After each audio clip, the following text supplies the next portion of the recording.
Thank you very much, Pedro. The president of Columbia University, Professor Lee Bollinger, Professor Stephen Cohen, the executive director of the Art Institute, university administrators, renowned professors, my mentor and friend, Dr. Pedro Sanchez, winner of the Warfield Prize, the MacArthur Foundation Genius Award, and chief of the Luo tribe in Western Kenya, and chief of the Ikaram in Southwest Nigeria, where I come from. I also wish to especially acknowledge another great mentor of mine. I don't see him around here, but that's Jeffrey Sachs. Both Pedro and Jeff have done so much for food security in our world, and we should celebrate them. I also see in the room Gary Tonenson, and he was my boss when I joined Rockefeller Foundation, and he has been a great mentor of mine since that time. I see several friends from days at Agra, Glenn and everybody else here. Distinguished guests, ladies and gentlemen, I wish to first and foremost congratulate the Art Institute of Columbia University on this occasion of the inauguration of its Agriculture and Food Security Center. It is an honor to be in the Law Library, this historic setting in which Nobel Prize winners, presidents of African countries, the Dalai Lama, I remember when he was here, and dozens of internationally recognized leaders are spoken on the biggest issues facing the world, and therefore humbled, but also extremely delighted to be invited to speak here today. I applaud Columbia University for this center, which, with its emphasis on applied and field-based research and advocacy, is the first of its kind in any Ivy League university. There are obviously no ivory towers in Columbia University. Rather, you have been and continue to be a pace setter in taking a multidisciplinary approach in solving some of the world's largest problems. The Art Institute, with support of the Bill and Melinda Gates Foundation, has also established the Africa Soil Information Service to create a digital soil map. This will make it easier to precisely determine soil health status of vast land areas to improve soil fertility management interventions. Pedro, your leadership was instrumental in conceiving this scientific project and getting it off the ground. This project will further strengthen Africa's capacity to achieve a sustainable green revolution. Please, I would like you to give it up for Pedro for his outstanding contributions to that.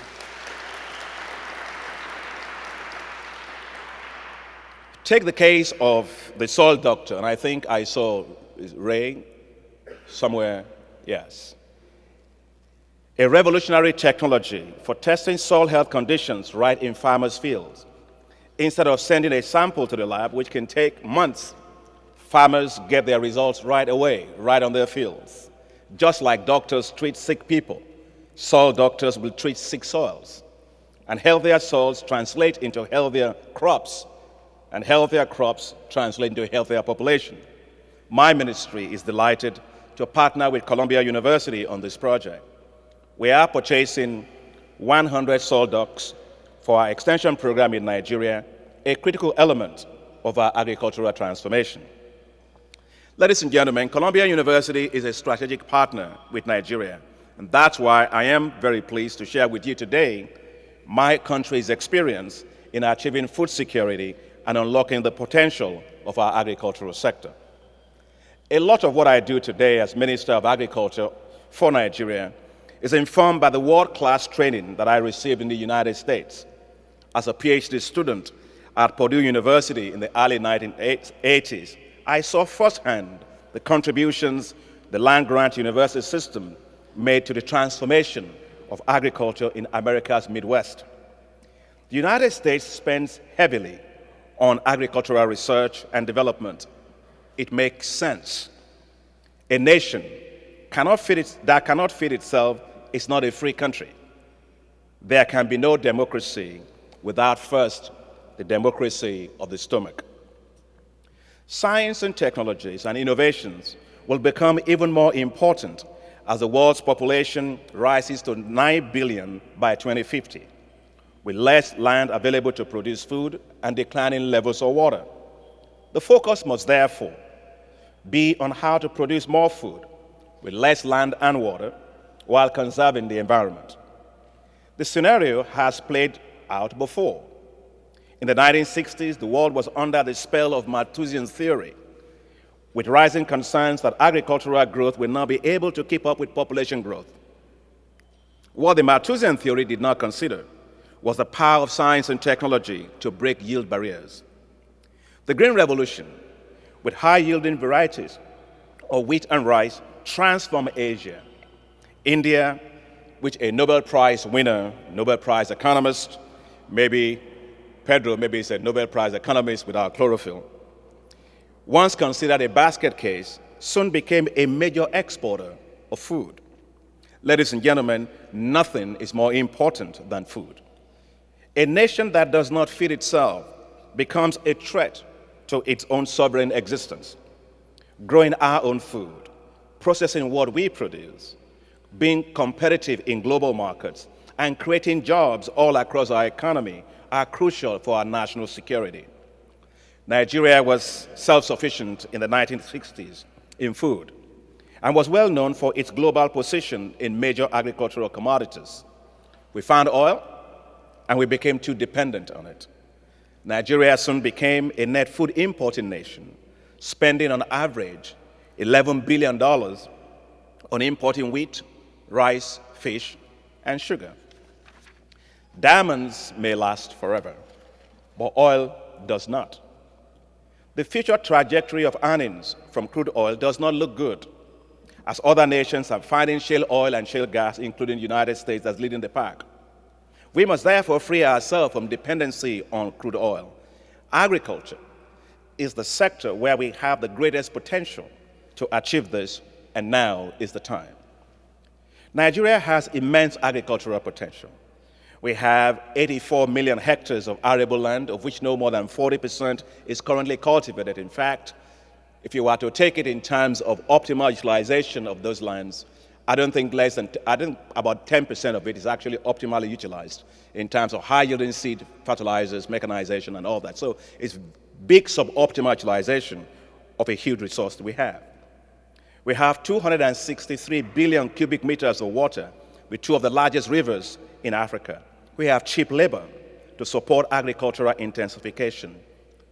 Our population of 167 million people makes us a huge market, but we must not be the market for others. We must grow our own food. We must feed ourselves. We must create markets locally for our own farmers. Charity begins at home. While our potential is great, no one eats potential, as a famous Dr. Bullock used to remind all of us. To unlock the potential of agriculture to once again drive the economy, we embarked on a major transformation of our agricultural sector. We are doing this through rapid transformation of key agricultural value chains, from the farm to the table. We are treating agriculture as a money-making business and not as a charitable development project. President Jonathan launched the Agricultural Transformation Agenda in 2011 with the goal of adding 20 million metric tons of food to our domestic food supply by 2015 and stimulating the creation of 3.5 million jobs all across the agricultural value chains.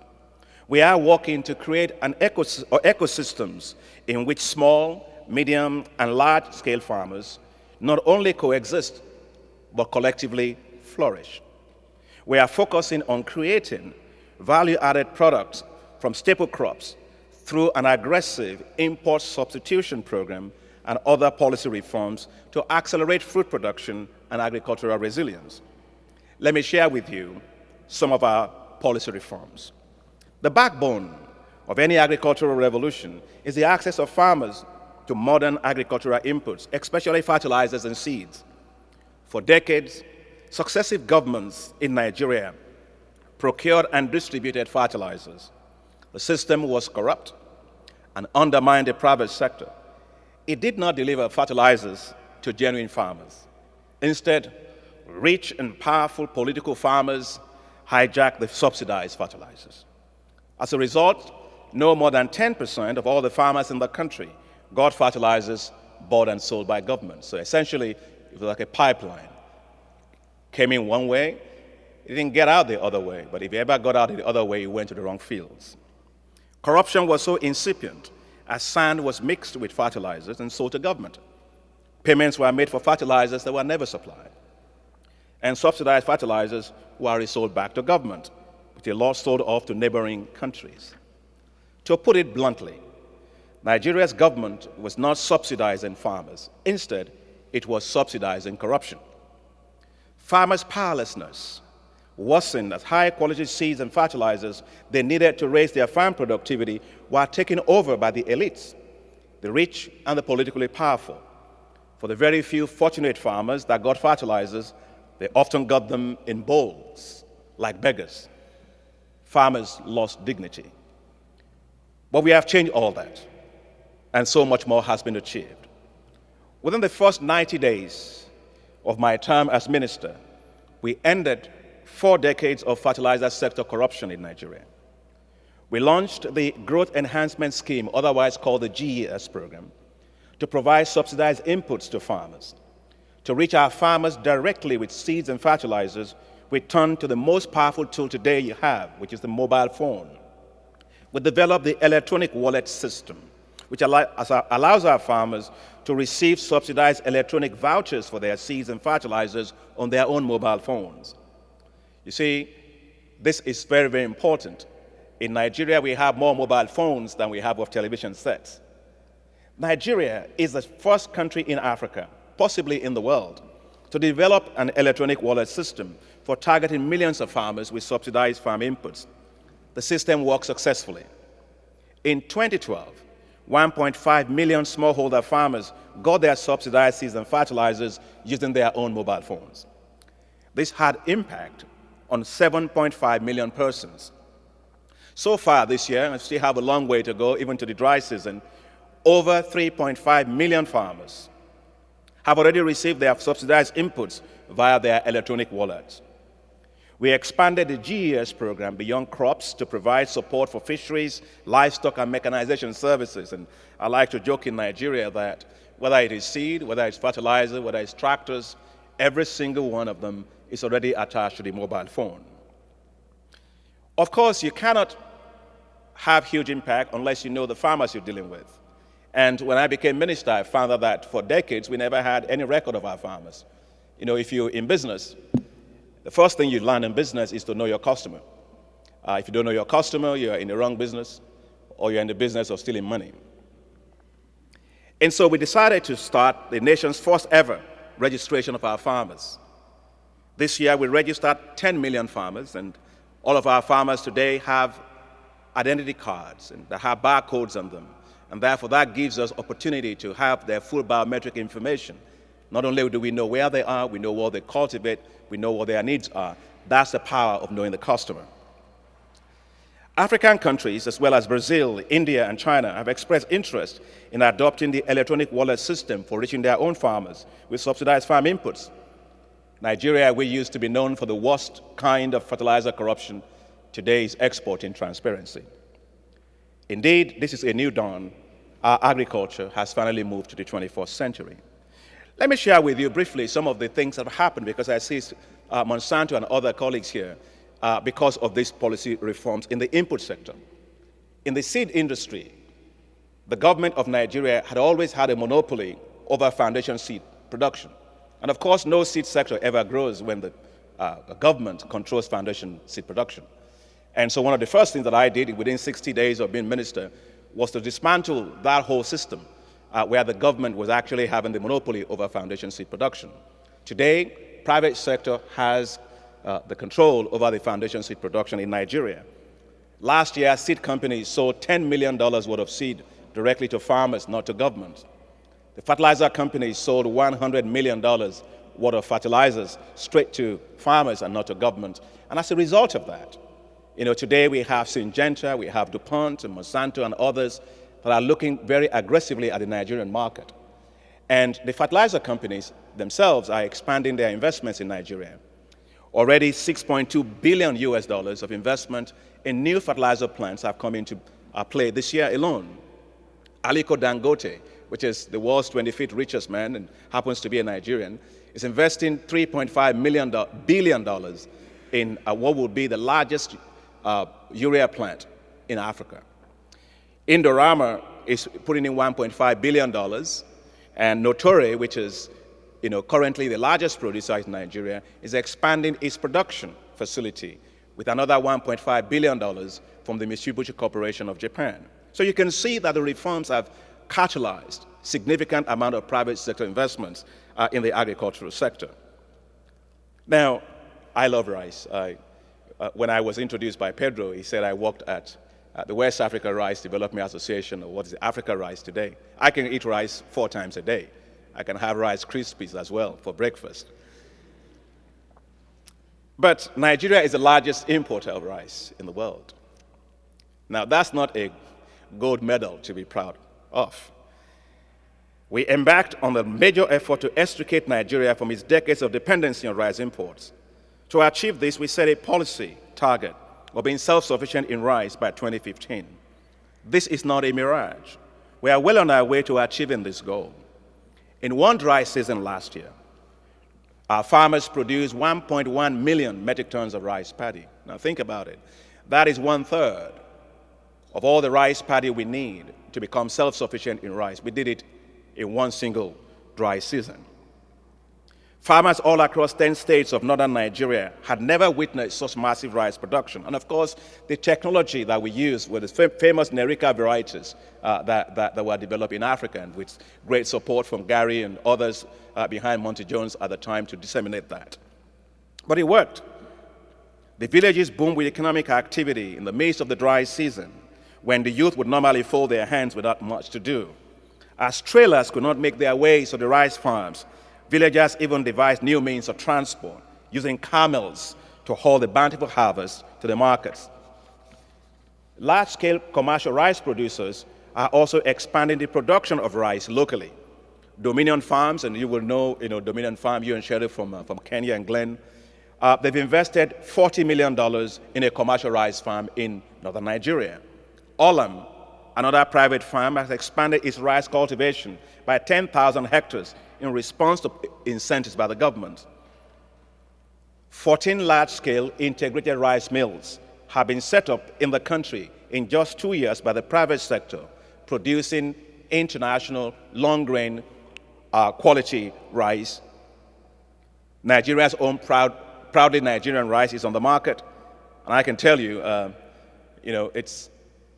it's tastier and healthier and better than the 15-year-old rice that is dumped on the Nigerian market. The jinx has been broken. We will soon be free from rice imports. To reduce our almost $4 billion import bill on wheat annually, we embarked on cassava flour substitution policy to replace some of the wheat flour that we currently use in bread and confectionaries. Think about it, Nigeria is the largest producer of cassava in the world. We produce 40 million metric tons of cassava. And of course, if we are the largest producer of cassava in the world, we must necessarily be as well the largest processor of cassava in the world. So we shifted to use of cassava flour to substitute some of the wheat flour in bread. Today, several of the major Nigerian bakeries have shifted to the incorporation of 20% high-quality cassava flour in producing bread. Now, I can tell you that if you look around this room, on your table, you will see everybody, probably the guy sitting next to you looks very handsome, I'm sure, and the lady next to you is very pretty. But I can guarantee you that if you take Nigeria's cassava bread, you look more handsome and prettier than you're currently looking right now. As the commercialization of cassava bread reaches its peak, it will reduce our wheat import bill by at least $800 million per year and put this income back in the pockets of Nigerian smallholder cassava farmers, processors, and bakers. To accelerate the production of high-quality cassava flour, the government is supporting the private sector to access cheap financing to import and establish 18 large-scale cassava processing plants. To further scale up nationwide production and commercialization of cassava bread, our president, President Jonathan, has established a $60 million cassava bread fund that would train the master bakers, change the equipment that they use, provide access for them for enzymes that they do, and to do social marketing of cassava bread all over the country. The whole of the cassava value chain is being transformed. In one of our states called Kogi State, 15,000 hectares is being developed by Cargill to produce cassava starch and reduce our dependency on the imports of starch. In another state called Kwara State, the flour mills of Nigeria has come in to establish plans to turn cassava starch into sweeteners to reduce our imports of sugar. We are also exporting cassava dry chips to China. We secured a 3.2 million metric ton cassava chip contract with China to supply them dry chips. When concluded, this will earn our farmers and processors over $800 million. A silent revolution is happening now for wheat. We have released new tropical wheat varieties that are heat tolerant and which gives 5 to 6 tons per hectare. And that is 500 to 600% increase over the yields the farmers were getting before. Over the next 2 years, over 450,000 hectares will be planted under these new varieties across wheat growing belt of Nigeria. We plan to produce 2.5 million metric tons of wheat, and that will allow us to reduce our wheat import by 50% within 2 years. And I can tell you, given the amount of money we're spending importing wheat, that will be a big relief for us. We are changing the narrative on our horticulture sector. Nigeria is the largest producer of citrus in the world, but we import orange juice. We're the largest producer of pineapples in Africa, but we import concentrates from South Africa. We are the largest producer of tomatoes, but we import tomato paste from China and from Italy. That is also changing. TerraGrow, a local private farm, has established a plant of $6 million to process our oranges now into concentrate. Dancer Food, that belongs to our famous richest man in Nigeria, Aliko Dangote, has put in $35 million to establish a tomato processing plant. Because if you look in Kano, those of you that work in Kano, you see vast area in the area called Kadawa Valley. It's a lot of tomatoes in those areas. But over 50% of it rots away every day because it's not processed. And so this private sector investment is actually going to create a huge amount of income, stabilize markets for millions of our farmers. We are also pleased that the same company is investing $45 million to set up a 6,000 hectare pineapple plantation and processing plant to develop the export market for fresh produce from Nigeria to Europe. A fresh produce value chain development program has been launched in partnership with the Ministry of Aviation. We are building today cargo airports to enhance our competitiveness in the export of fresh produce. We are restoring Nigeria's lost glory in palm oil production. We are recapitalizing our plantations by providing 9 million sprouted nuts of improved yields, improved seedlings of oil palm to our farmers and plantation estates across the country. And we're doing that free of charge. And just to pause on that and tell you why, when he has to look at the case of Indonesia and Malaysia, in the 60s, Nigeria produced well over 500,000 metric tons of crude palm oil. Indonesia and Malaysia, actually, they were just about 100,000 or less. Last year, Malaysia and Indonesia were about 20 million metric tons, and Nigeria was about 850,000 metric tons. And you can see what happened because we abandoned agriculture. And so that's what we're trying to change, by recapitalizing our plantations back. And we're doing the same thing for cocoa. Our target in cocoa is to double our production by 2015. The world cocoa industry has already taken notice of the giant strides that we have made.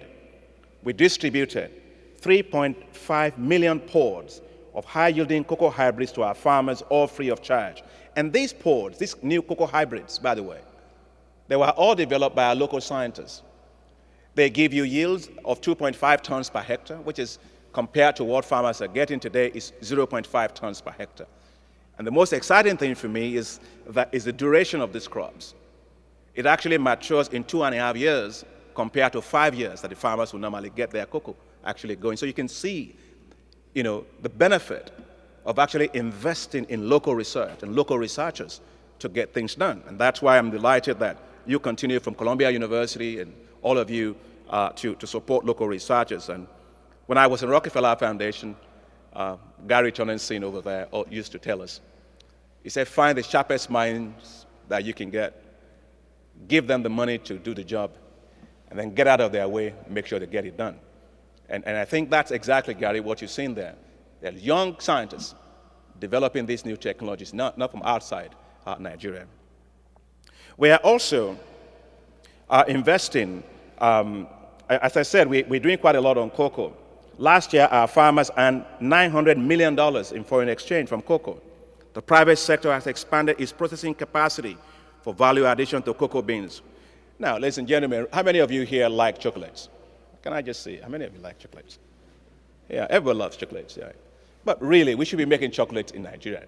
You know, we shouldn't be making chocolates outside of Nigeria. We're the ones that produce it. Ghana, Nigeria, Ivory Coast, and Cameroon, and Indonesia. And so we're really investing in the private sector so we can add value and not just export raw beans. We are transforming the livestock sector. Our halal certified beef with cold chain logistics systems is now poised to go international. We're working to make Nigeria self-sufficient in fish production within 4 years by encouraging aquaculture, inland fisheries, and marine fisheries. To build the resilience of our food system, we completed a total of 10 new silos for strategic food reserves within 1 year, expanding our silos capacity by 400%. These silos are now being provided under concessions to the private sector for the establishment of world-class agricultural commodity exchanges. We are driving a public sector-enabled and private sector-led agricultural transformation in Nigeria. In the past 24 months, we have attracted $4 billion in executed letters of intent by private sector. Development finance institutions, including the World Bank, the Africa Development Bank, the International Fund for Agricultural Development, the USAID, the DFID, and others, are putting in about $2 billion in support of our agricultural transformation. The impact of the agricultural transformation agenda has been huge for Nigeria. In just 1 year, we have already produced an additional 9 million metric tons of food. At the same time, our food imports declined by $5.3 billion US. Over 2.7 million farm jobs were created, 77% of our overall target for 2015. And just this year, the FAO recognized Nigeria for outstanding achievement in reducing the number of people suffering from chronic hunger. Agriculture has become the new buzz in Nigeria. Young graduates are moving into agriculture as a business. Just last week, President Jonathan launched what we call the Youth Employment in Agriculture program to create a new generation of young commercial farmers and agricultural entrepreneurs for the country. They are called Nagropreneurs. The program will develop a total of 760,000 Nagropreneurs within 5 years. Today, you come to Nigeria, bankers are leaving the banks and heading for agriculture. The new millionaires of Nigeria, starting from the smallholder farmers to all these young guys that are coming to agriculture, they're all going to be making their money not from oil and gas. They'll be making it from agriculture. It is a new dawn. The journey to make Nigeria a global powerhouse in food is still ongoing. But the results we have achieved in 2 years makes me confident that we will get there. For agriculture was Nigeria's past, and in agriculture, as a business, lies Nigeria's greater future. Thank you all very much, and God bless.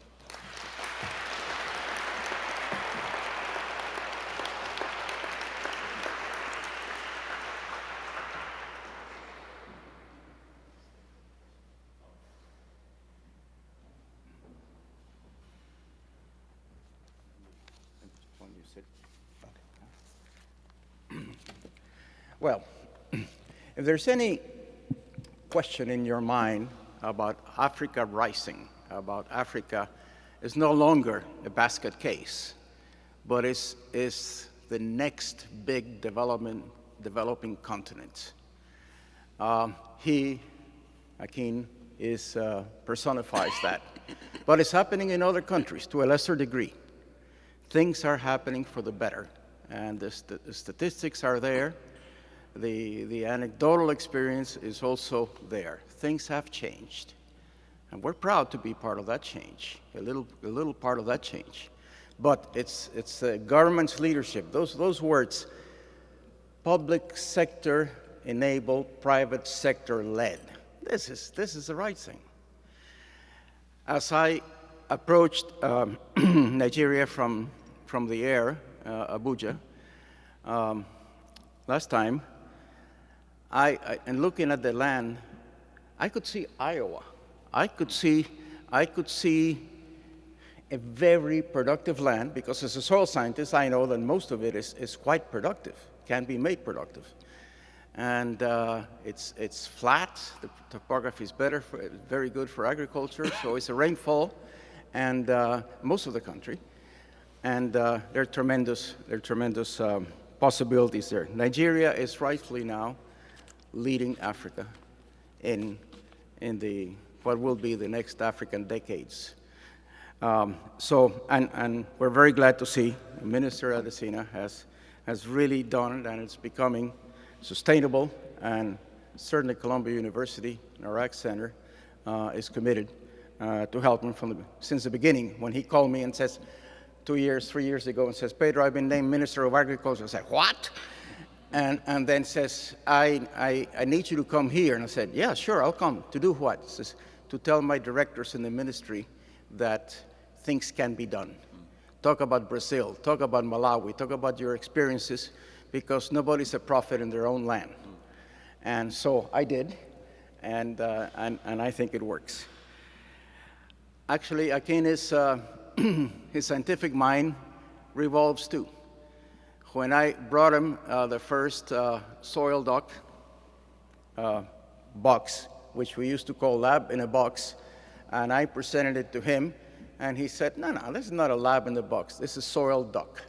This is soil doctor. So we owe the name to him. Anyway, his speech will be in our website, so you can analyze it. The statistics are amazing. And I would like to open the floor to some questions that the minister could address. Anybody?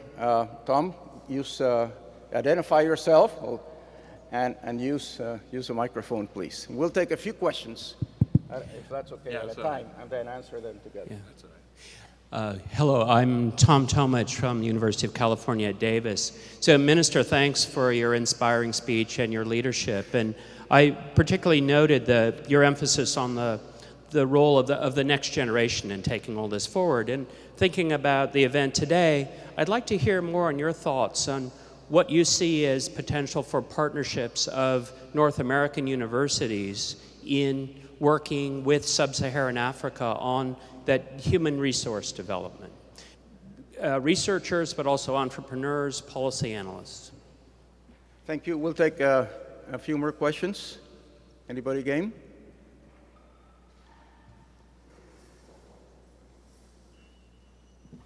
Yes, Generos. Identify yourself also, please.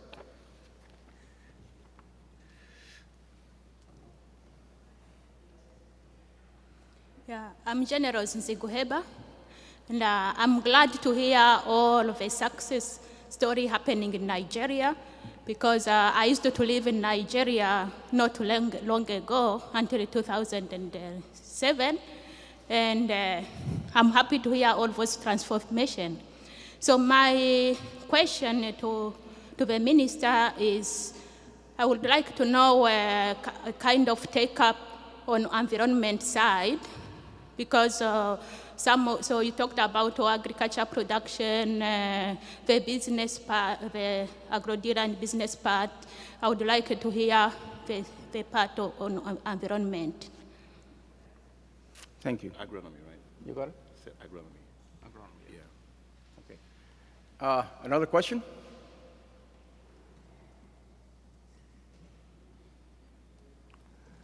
Okay, well, Chris Neal from Ecosystem Centers at Woods Hole. Chris Neal from the Ecosystem Center in Woods Hole. The question I have is what might be the future vulnerabilities of this system to changes in climate, for example, changes in extreme precipitation, and other, looking sort of way into the future. Okay, Bruce Scott, the last one, and then we'll get him to answer. Thank you, Pedro, and thank you, Minister. My name is Bruce Scott with the Columbia Global Center in Nairobi. Previously with the CGIAR and most recently with the International Livestock Research Center. And I was struck by the absence of mention about the importance of the livestock sector in the greening of the future of African agriculture. And I'd appreciate a comment from you, Minister, on that point. And the second related question to the previous speaker was the whole issue of the future sustainability of systems which are increasingly based upon large amounts of inputs and what have you, and your comments on the issue of longer-term sustainability. Thank you. Thank you. Okay.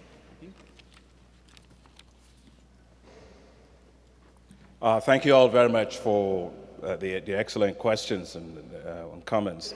Let me start with the Tom mentioned. Tom, it's good to see you. I think it's many years yeah, it's too long to see you. Now, in terms of partnership with U.S. universities, I mean, one of the things I think the United States needs to get back to doing and doing well is actually training a lot of people from developing countries. I was trained in the United States under a program called an In-Sawmill Project. I think Gary and others, you remember the In-Sawmill Project that was focusing on sorghum and millet in Africa. And today, I think the funding and financing for building those kind of partnerships have actually declined. It has eroded significantly. And I think the United States is losing out big time in this particular area. It's also an issue of international diplomacy. Today, China is giving, I think, about over 1,000 or maybe 10,000 actually PhD scholarships for students from developing countries to go to China, which is great. But don't forget, people remember where they went to school, and they build new, long-term relationships and affinities for those countries in which they go to school. So I think the United States government should actually relook at that particular policy and train a lot more students from developing countries. You make a lot more friends that way, all across the world. Mm-hmm. I'm here today because of the fact that the U.S. government trained me, and I have enormous amount of partnerships all around the United States because of that. The second is, I think we have to build researcher to researcher linkages a lot. And take a look at some of the technologies that we're talking about. When Nerika rice was being developed, I was then a staff of Rockefeller Foundation.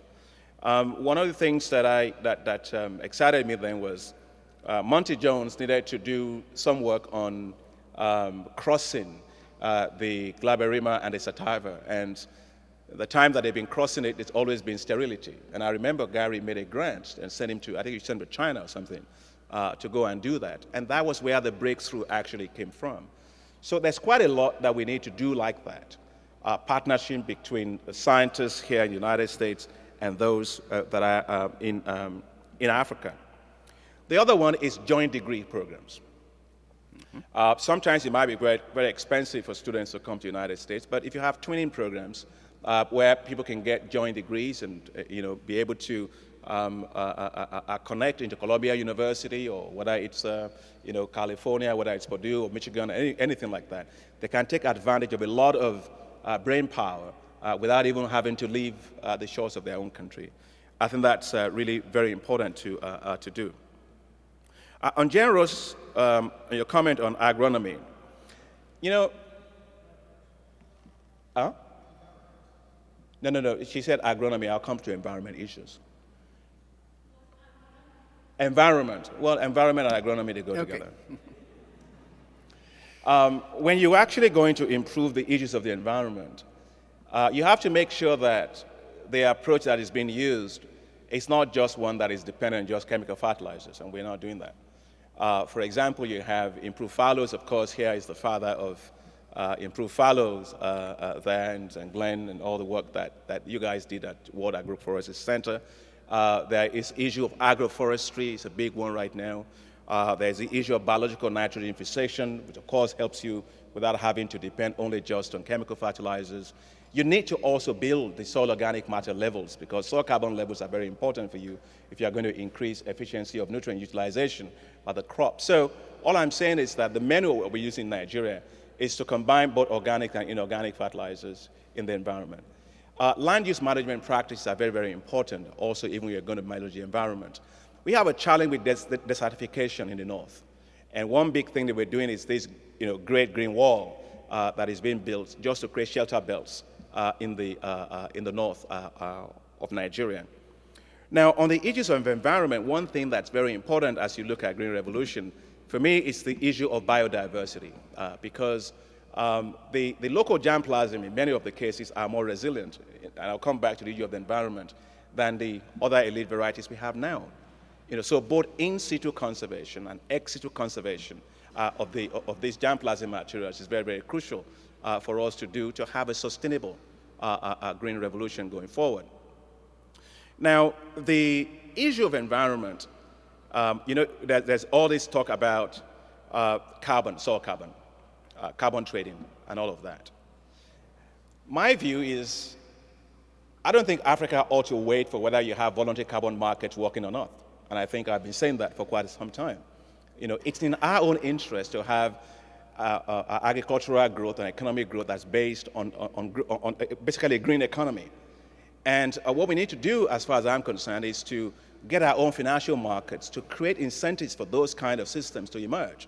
So, for example, if you are fixing carbon, you can do it two ways. If you don't cut down the trees, and so you have avoided deforestation.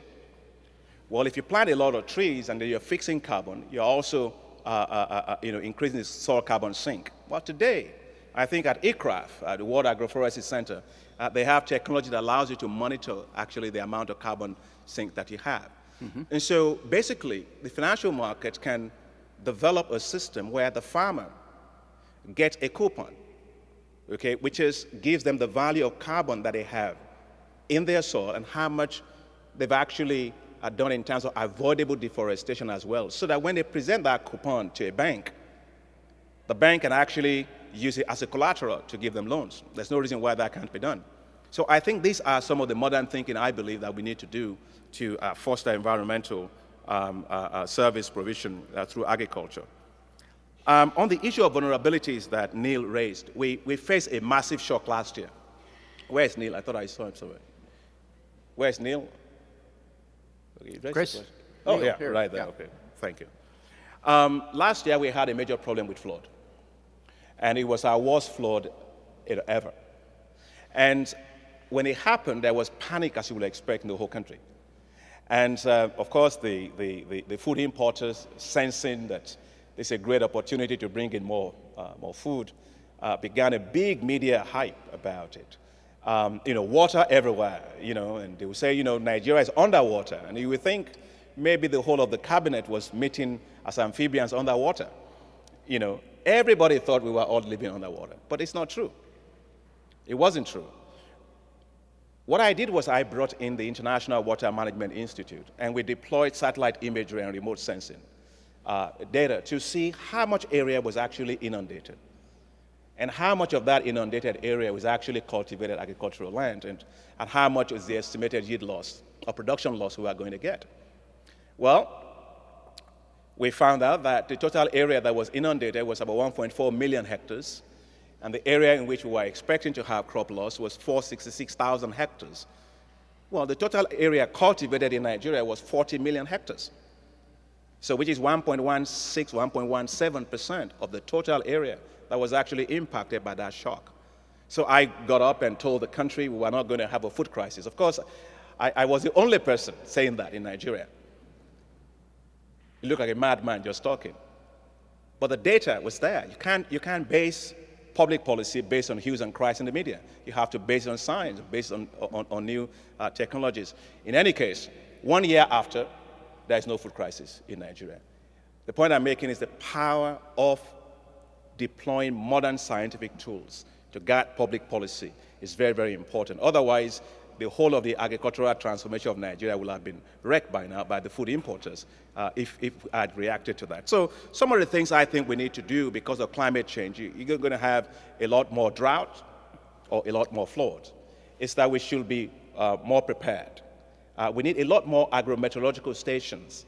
I mean, the number of agrometeorological stations we have in Africa, it's not even enough compared to what they have in Michigan State University farm or Purdue University farm, And without that, you really cannot tell, what the basis risk will be that the insurance company can use to determine the insurance product and price their products properly. So we need to invest in that.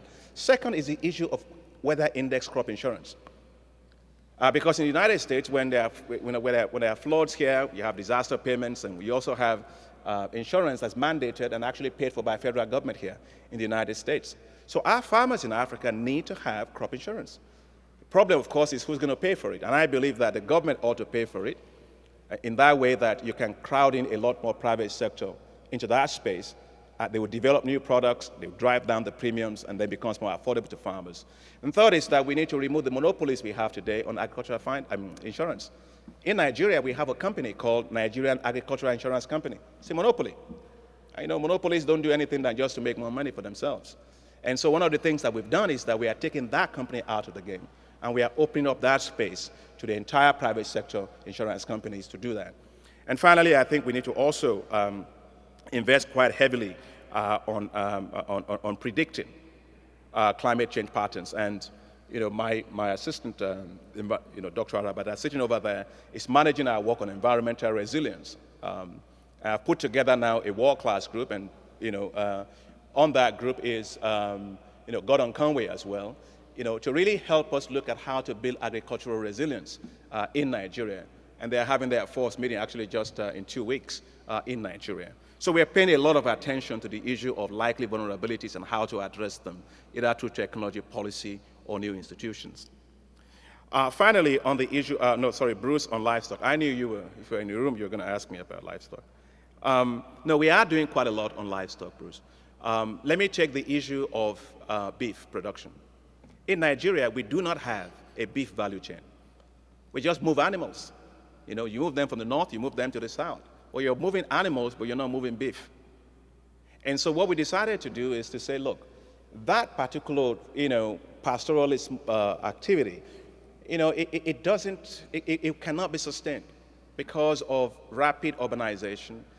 The demand for land is rising. There's a massive amount of conflict between the herders and the sedentary farmers. So we got to change that system, and this is what we're doing. You take Nigeria. Nigeria is the second largest in the world in terms of number of Muslim pilgrims that go to Mecca every year. Second only to Indonesia. But when they get to Mecca, they eat halal certified beef that comes out of Brazil, Argentina, and Spain. Now, so which means we're making money for others. Well, if we simply restructure our own livestock system and have a halal certified beef system, then if every Nigerian simply ate 1 kilo of beef while they're in Mecca, you can imagine how much money we will be making as a country. So I decided that we have to restructure that system. I brought in McKinsey out of Chicago. They worked for us for about 8 months. We finished that strategy now to develop a world-class halal certified beef system. That allows us, when our animals are coming in from Niger or coming in from Chad and all that, they go into a central area where they can actually be processed into beef cold chain systems for local markets and then for export. And then to make that work, you do need to have improved pasture systems to do that. And so you can fatten all your animals and get into the system. So we're actually working on that. The other one we're doing is improving the dairy systems, improving the collection of milk from the Fulani herders and getting it to replace some of the powdered milk that we're actually importing as a country. Poultry is a big one for us. And in Nigeria, we have an institute called Nigerian Agricultural, NAPRI, which developed the grandparent stock called Chika Brown.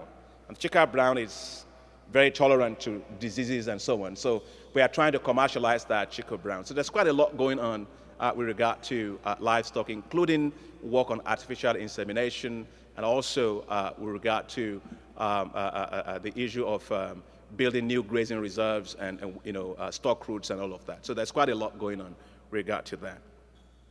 Finally, I'll just say one word on sustainability, which is where I just was responding to that. Yes, we have to make sure that whatever it's done is sustainable. But one thing that I know is not sustainable is poverty. And so we have really no time, to spend too much time on theory of these things. You create opportunity for farmers, you make sure that they have the right technologies, you have good incentives for them to be able to protect the environment. I think that they'll do it well. And that's why, for example, in Nigeria, the whole issue of land, we're taking it very seriously now so that farmers can get access to their own land. And if they have access to their own land, it means that they can invest in that land if they have secure property rights to it. If they don't have secure property rights to it, they will degrade it because there's no incentives to manage it. So it's a comprehensive program that takes on board many of these issues. Thank you. Thank you very much. You stand another round? Can you stand another round? Okay, Minister Adesina says he can stand another round. I know he's jet lagged coming in from Nairobi, so let's have another round of questions. We're on time. J.K. Lada.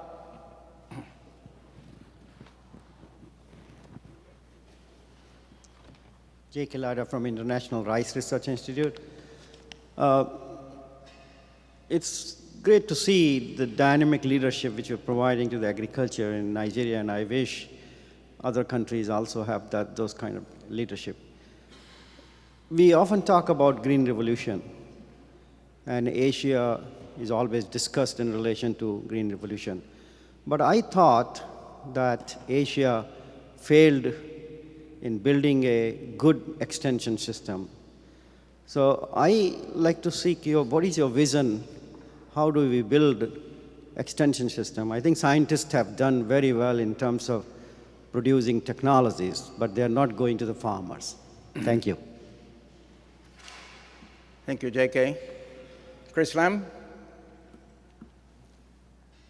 I guess I'm introducing people so they can talk. In the current input sector in Nigeria, what do you see as the greatest limiting factors that are stopping you from going from your current yields to ideal yield levels? Chris? Richard Eckelbaum? You're Richard Eckelbaum from the Institute of Human Nutrition at Columbia. That was a remarkable talk about how progress can be made in a key sector. My question is, in this progress that's happening in Nigeria, how much interaction is happening with, let's say, the ministries of education, the ministries of health, to sort of share this success in terms of things like school meal program, better nutritional outcomes, and better health outcomes? Is there a dialogue between the ministries to sort of share in this remarkable progress? Okay, one more. Walter Bathkin.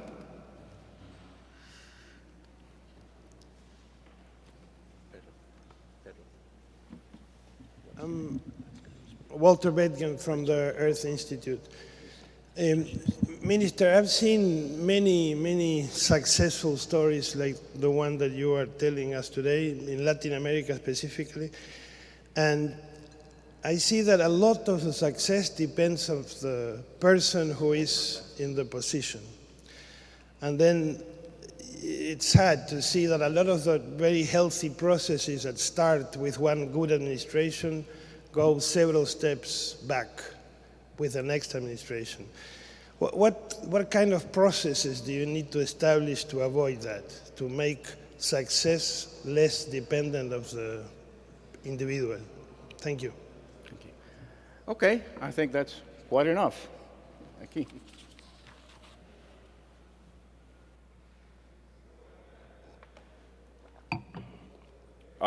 Once again, thank you very much. Let me start with the issue of the extension.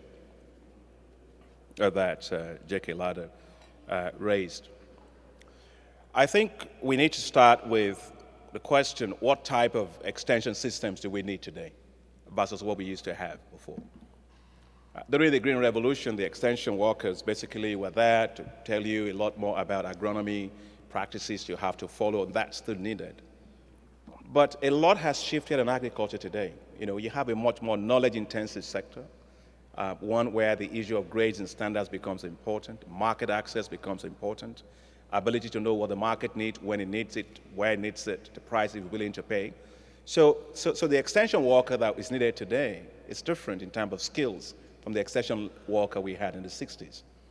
So I think that we need to train extension workers that understand, agronomy, they understand technology, they understand markets. They've got to be able to understand as well issues of health, because there's a real interaction between agriculture and health, and these extension workers have to be multi-talented to be able to do that. In Nigeria, as is typical of many African countries, the extension systems, at least for Nigeria I can say, collapsed in the 1980s. They collapsed because the World Bank actually said, well, with structural adjustment, you dismantle all these public institutions, and then the amount of hirings in public sector actually went down. So that in Nigeria, we used to have what's called the agricultural development projects, and these are the ADPs that did the extension projects. So when the money was sucked out of them, nothing was there. And so you find that first and foremost, the ratio in terms of the extension farmer ratio went down. And then the farmers were no longer, getting information on what to do, agronomic practices, that you talked about crop yields began to fall because people are not using improved varieties and stuff like that. So to address that, when I became minister, one of the institutional reforms that I decided to put in place is to revamp the extension system in Nigeria. Today, for the first time since our independence, we have now established a federal Department of Agricultural Extension. And that federal Department of Agricultural Extension goes from the federal down to the state. So every single state now will have their own state agricultural extension departments.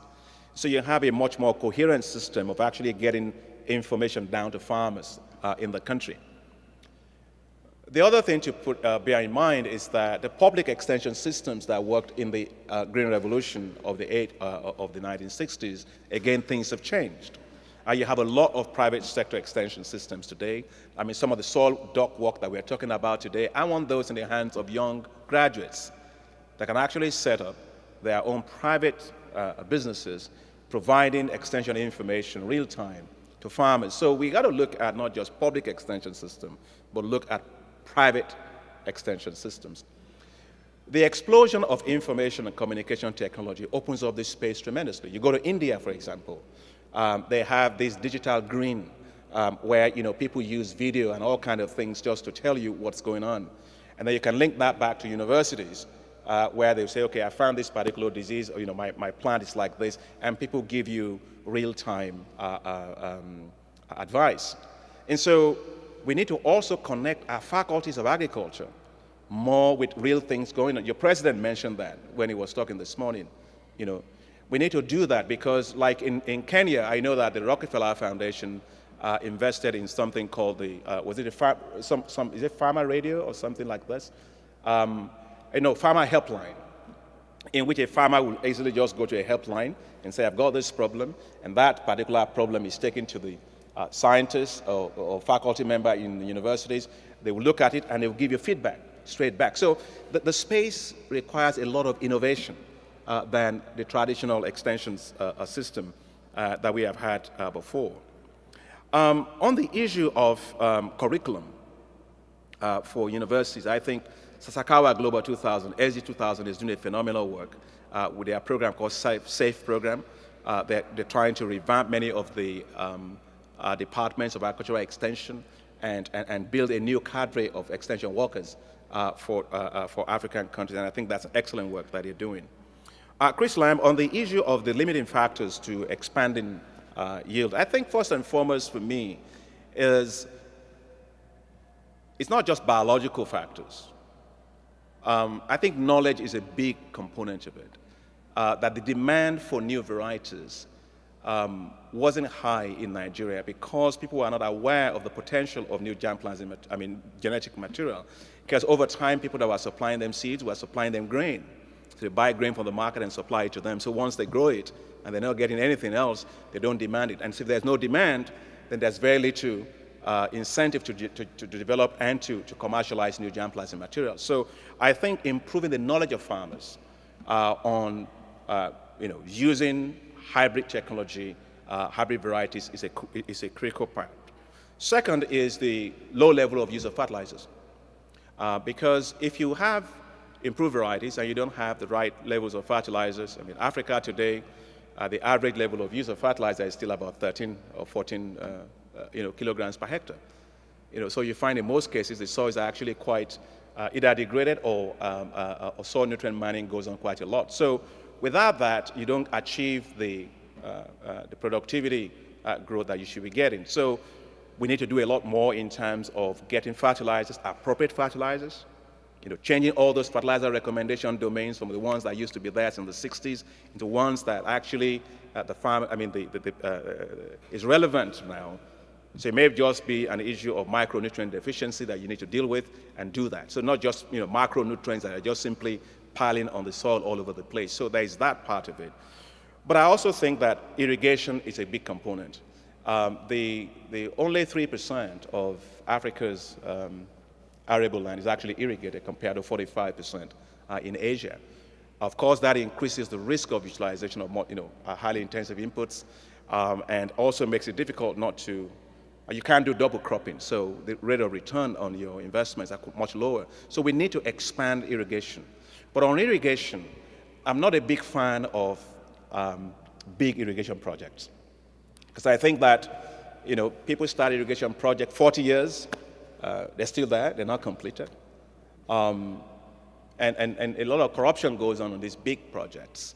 And the farmers are actually not empowered by them. So for example, for us in the dry season rice we did last year, I told the country we're not going to do big irrigation, we're going to use small-scale irrigation systems, which is, you use wash bores, tube wells, water pumps. These are the things that India uses. Of course, one has to be worried about the issue of aquifer and the level of water extraction you're getting, but we're still far, far from that. So what I'm saying is that we need to use a lot more small-scale irrigation systems, and this will make it more affordable and more impactful for many people. And finally, on the issue of this is a point that when I was at Rockefeller Foundation, my colleague Joe DeVries has been working on, and I really think he's doing an incredible job of this, which is to train a new generation of plant scientists. Because without having new breeders, very solid breeders, you cannot really push that yield frontier forward. And so we have to invest a lot in human capacity development in this particular area. It's not just everything that you can import. You need to actually develop your technologies, endogenously and relevant to the needs of your own country. And that requires that you build the capacity there. On the issue of nutrition, yes, I agree with you on that interaction between health and agriculture and even schooling. I went to Brazil to learn about the Latin American experience. So I went to Brazil, and I went to Embrapa. And from Embrapa, I went out to see what they were doing with their school feeding programs in Brazil, which is fantastic, Pedro. I mean, Pedro has talked to me about that for a long time. So I said, okay, one of these days I'm going to go there and see what Pedro has been talking to me about. So I went there. I was amazed. I spoke with President Lula, and he told me about the Bolsa Familia program that he had there. And we went over there to one of the schools. And when I went to see one of these schools, they was having them the school meals. I can tell you that the meal that they were giving these kids, when I ate it, it was better than the food I ate in my hotel. And I'm serious. My staff, Barbara Noseworthy, is here, and she was with me there. It was better, very nutritious food. The kids were alert. I'd never seen a school teacher, head teacher, schoolmaster, so excited about school like that. Everybody just looked to be alive, wanting to be in school. And Brazil spends about $1.8 billion a year on that program, keeping them in school. So school feeding for me is very important because it is not about expenditure, it is about investment. You are actually investing in the future of your country when you feed kids well.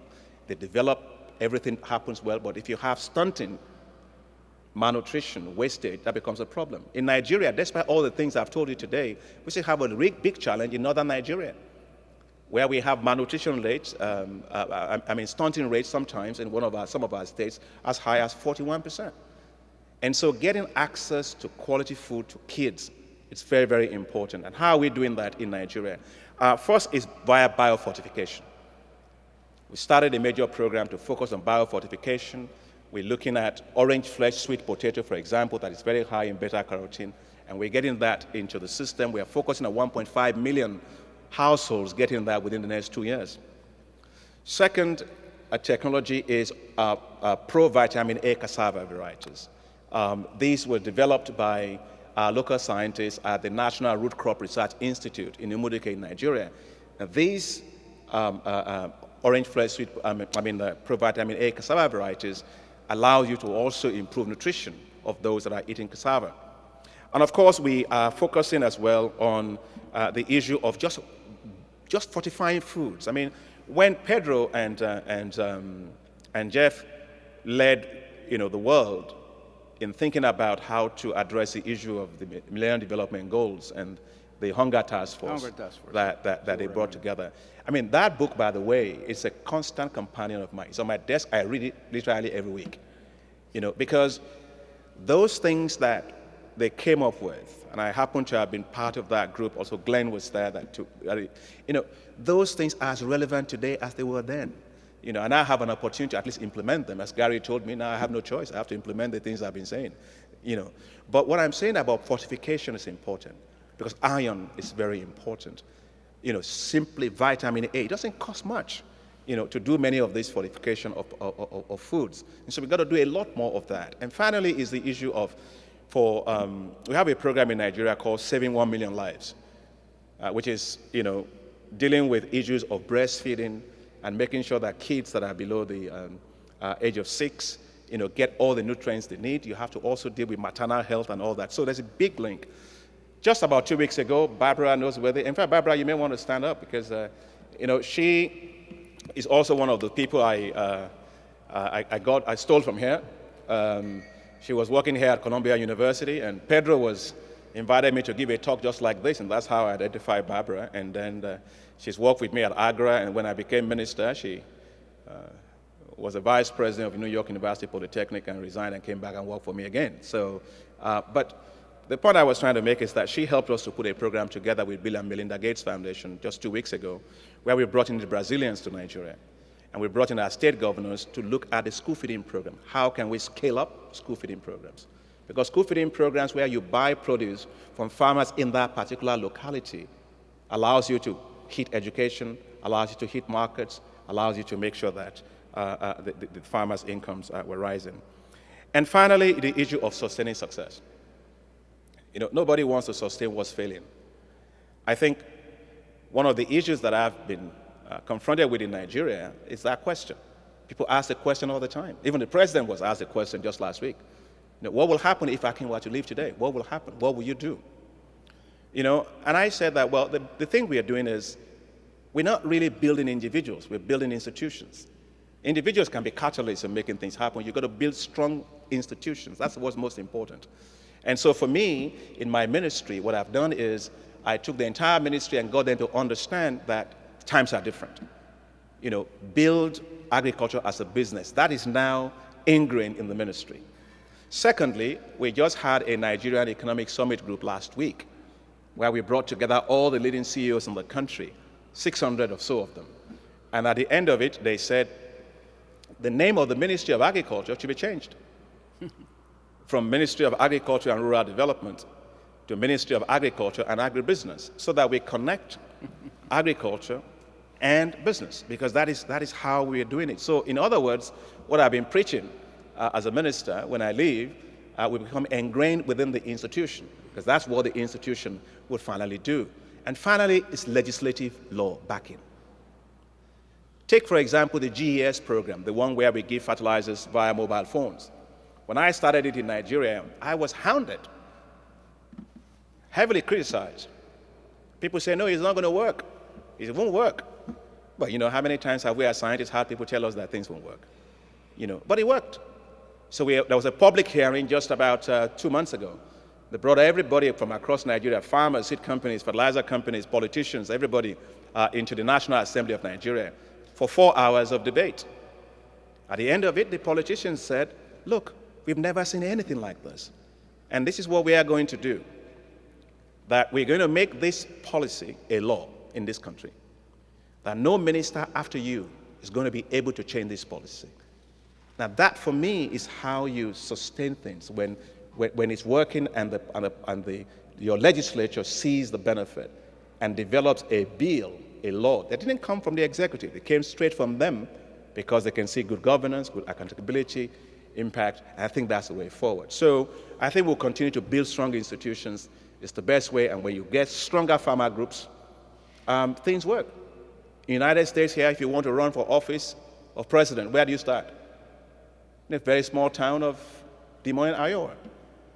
You go to Iowa and you lose, and that's it. You can't go to White House. You know, that's because the farmers are very strong, very well organized here. And so in Nigeria, we're helping our farmers to become better organized, you know, have their voice in the public sphere, make sure their issues are being addressed, and they can get politicians to do also what they need to do. You got to put some fire under politicians to be able to do that. And that's one of the ways in which you sustain things. Thanks very much.